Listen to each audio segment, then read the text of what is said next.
नमस्कार दोस्तों, स्वागत है आप सबका आप ही के इस चैनल पर। दोस्तों, मैं Sudhir, development officer LIC of India, Mumbai. दोस्तों, आनंदा 2.0 मॉड्यूल में LIC का प्रपोजल रजिस्टर कैसे करना है, इसका स्टेप बाय स्टेप प्रोसेस मैंने लास्ट वीडियो में दिखाया है। उसके बाद की जो प्रोसेस है वो क्या होती है, आज हम लोग इस वीडियो में सीखेंगे। अगर आप डायरेक्टली इस वीडियो पर आए हो तो मैं आपसे रिक्वेस्ट करूंगा, यहाँ पे जो लिंक दिख रही है उसको अगर आप क्लिक करोगे तो आनंदा का प्रपोजल रजिस्ट्रेशन का जो वीडियो है वो आप यहाँ पे देख लीजिए और फिर जो है यहाँ पे आइए, ताकि आपको पूरी प्रोसेस है वो ठीक से समझ में आ जाए। प्रपोजल रजिस्ट्रेशन के बाद कस्टमर को प्रपोजल ई-वैलिडेट करना होता है एंड उसका पेमेंट करना होता है। अब कई बार ऐसा हो सकता है कि आप आपके क्लाइंट से काफी दूर हो, या फिर आपका क्लाइंट टेक्नो सेवी ना हो, या फिर लिंक क्लिक करके पेमेंट करने के लिए वो थोड़ा सा कंफर्टेबल ना हो। शायद से उसको लगेगा कि अगर मैं यहाँ पे कुछ गलत हो गया और मेरे अकाउंट से पैसा डेबिट हुआ तो शायद से मुझे रिफंड मिलेगा नहीं मिलेगा। तो इसके वजह से आप क्या कीजिए, ये जो वीडियो है ये उनको शेयर कीजिए, ताकि ये वीडियो देखकर वो अगली जो प्रोसेस है ई वैलिडेशन एंड पेमेंट का वो आसानी से कर पाएंगे और आपका प्रपोजल भी जो है वो जल्द से जल्द कंप्लीट हो जाएगा। तो चलिए शुरू करते हैं। कस्टमर पेमेंट करने के जो चांसेस है वो मोबाइल पर ज़्यादा है, इसलिए ये प्रोसेस दिखाने के लिए मैंने मोबाइल का स्क्रीन रिकॉर्ड किया हुआ है। सबसे पहले जो आपने प्रपोजल फॉर्म में आपके क्लाइंट का व्हाट्सएप नंबर दिया है उसके ऊपर एक लिंक आ जाएगी। कस्टमर का एक एक्सेस आईडी दिया होगा और एक लिंक होगी जिसके थ्रू कस्टमर जो है ये अपना प्रपोजल वैलिडेट करेगा। अब इस लिंक को क्लिक करने पर प्रपोजल का जो डिक्लेरेशन है वो यहाँ पे ओपन हो जाता है। थोड़ा नीचे स्क्रॉल करने पर प्रीमियम समरी कस्टमर को दिख जाएगी। कस्टमर के बिहाफ में आपने जो प्रपोजल फॉर्म रजिस्टर किया है वो यहाँ से डाउनलोड किया जा सकता है। कस्टमर अगर चाहे तो वो कॉपी सेव करके अपने फ्यूचर रेफरेंस के लिए रख सकता है। अगर कस्टमर को प्रपोजल फॉर्म में कुछ चेंजेस करने हैं तो वो यहाँ से प्रपोजल फॉर्म में एडिट भी कर सकता है। जो इन्फॉर्मेशन आपने आपके कस्टमर के बिहाफ में प्रपोजल फॉर्म में फिल की है वो सारी चीजें कस्टमर अगर चाहे तो एडिट कर सकता है। जैसे कस्टमर को लगता है कि सारा जो डिटेल्स है वो एडिट हो चुका है या फिर अगर कुछ चेंजेस नहीं है तो उसने नेक्स्ट करना है, कस्टमर को यहाँ पर ऑप्शन मिलता है डॉक्यूमेंट्स अपलोड करने का।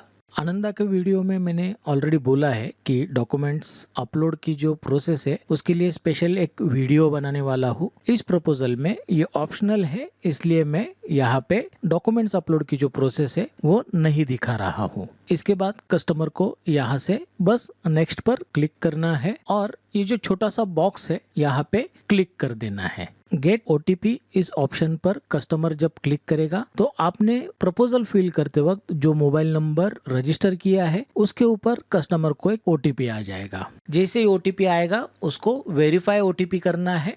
यहाँ पे जो प्रोसेस है प्रपोजल वैलिडेशन का वो कंप्लीट हो जाता है एंड इसके बाद में पेमेंट का जो ऑप्शन है वो शुरू हो जाता है।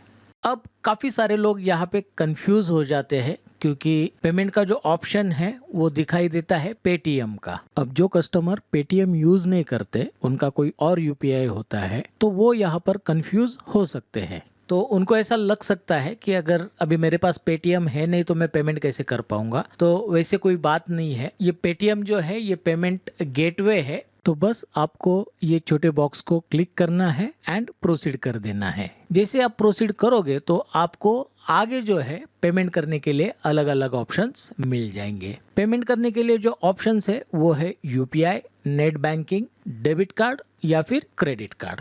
काफ़ी सारे लोगों को ये पता नहीं है कि LIC पॉलिसी का फर्स्ट प्रीमियम के लिए हम लोग क्रेडिट कार्ड यूज कर सकते हैं और वो जो ऑप्शन है वो आनंदा के थ्रू अवेलेबल है। अगर आपका कोई कस्टमर आपको बोलता है कि उसके पास अभी फिलहाल पैसे नहीं है या बजट नहीं है तो क्रेडिट कार्ड यूज करने के लिए आप उनको कन्विंस कर सकते हैं ताकि आपका जो सेल है वो कंप्लीट हो सके।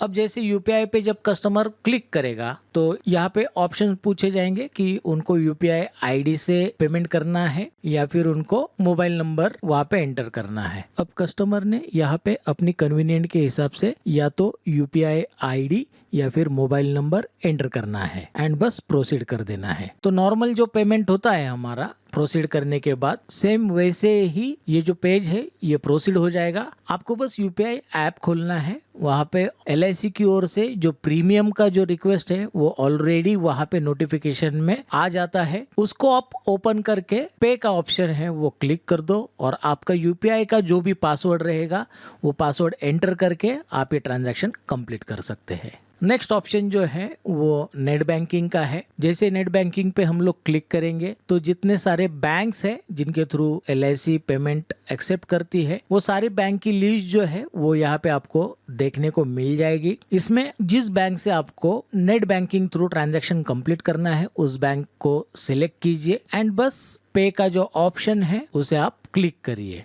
तो जैसे आप ये ऑप्शन क्लिक करोगे आपको जिस बैंक से नेट बैंकिंग करना है वो बैंक का पेज ओपन हो जाएगा और आपको जो है आपका नेट बैंकिंग लॉगिन आईडी और पासवर्ड एंटर करके नॉर्मली आप नेट बैंकिंग से जैसे प्रोसेस करते हो वैसे प्रोसेस करना है। उसके बाद में आप क्रेडिट कार्ड या डेबिट कार्ड से अगर पेमेंट करना चाहते हैं तो वो भी यहाँ पे आ जाएगा। आपको यहाँ पे कार्ड का नंबर एंटर करना है, उसकी जो एक्सपायरी है या फिर जब तक वैलिडिटी है वो डेट यहाँ पे एंटर करनी है। CVV नंबर जो है वो आपको एंटर करना है, ये 3 डिजिट रहेगा। नॉर्मली ये कार्ड की जो मैग्नेटिक चिप होती है बैक साइड में उसके नीचे आपको ये मिल जाएगा। जैसे आप पे क्लिक करोगे तो जो भी बैंक का क्रेडिट या डेबिट कार्ड आप यूज कर रहे हो उनकी तरफ से आपको OTP आ जाएगा और OTP को एंटर करने के बाद ट्रांजैक्शन जो है वो प्रोसेस हो जाएगा। तो ये 4 ऑप्शन जो है ये इसके थ्रू पेमेंट जो है ये होता है। दोस्तों आशा करता हूँ कि ये जो प्रोसेस है ये आपको समझ में आई होगी। इसके अलावा अगर फिर भी आपको कुछ क्वेरी है तो आप मेरा जो नंबर है उस पर आप कॉल कर सकते हैं या फिर कमेंट पे जो है आप आपकी क्वेरी पूछिए, मैं उसको सॉर्ट करने की 101% कोशिश करूंगा। तो चलिए दोस्तों मिलते हैं नेक्स्ट वीडियो में। आनंद कीजिए, आनंदित रहिए। धन्यवाद।